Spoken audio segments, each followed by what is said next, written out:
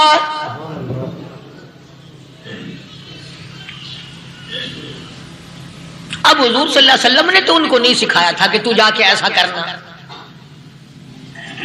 قدرتی مزاج ایسا بنا دیا تھا۔ ایک اور موقع آیا مدینے پاک میں، جنگی قیدی اور جگہ سے اسی طرح سے آئے۔ ایک صحابی ایک اور آدمی کو، جنگی قیدی کو کافر میں گھر لے گیا۔ بیوی کہنے لگی کہ 1 ہی آدمی کا کھانا ہے بس۔ انہوں نے کہا اس کو دے دو۔ وہ کافر جنگی قیدی کہنے لگا جی آپ بھی کھائیں، کہنے لگا بھی بات ہے صاف، 1 آدمی کا کھانا ہے، تو کھانا کھا، میں درخت کے پتے چبا لیتا ہوں۔ وہ کہنے لگا میں کھاؤں گا پتے۔ انہوں نے کہا تو رئیس آدمی ہے مکے کا، میں پرانا غریب ہوں، مجھے پتے چبانے کی عادت ہے، تیرے پیٹ میں درد نہ ہو جائے، میں عادی ہوں پتے چبانے کا۔ اس نے پتے چبا لیے۔ کافر مسافر اور مہمان جو تھا جنگی قیدی، اس کو کھانا کھلا دیا۔ دوسرے دن پھر ایسی نوبت آئی، اس نے کہا آپ بھی میرے ساتھ کھانا کھائیں گے؟ کہ نہیں بھائی تو کھا، میں پتے چبانے کا عادی ہوں۔ 2 دن تو اس کافر نے کھانا کھا لیا، اور جب تیسرے دن اس کے آگے کھانا آیا، انہوں نے کہا بھائی تو ہی کھا، بس اتنا ہی کھانا ہے، میں تو میاں بیوی ہم تو پتے چبا لیں گے۔ اور کہنے لگا مدینے والوں، تم خود پتے چباتے ہو، دشمنوں کو کھانا کھلاتے ہو، آج میری بھی ایک شرط ہے، پہلے کلمہ پڑھا پھر کھانا کھلا۔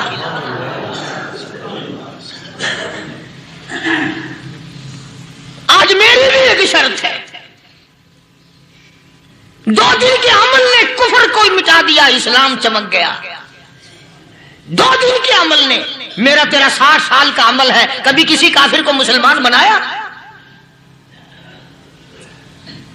الٹے ہی کام، ہر غلط، ہر معاملہ الٹا ہی ہے۔ ہر آدمی بیزار ہوتا ہے، یار دین تو کچھ نہیں، یار اسلام کچھ نہیں، یارو ایمان کچھ نہیں۔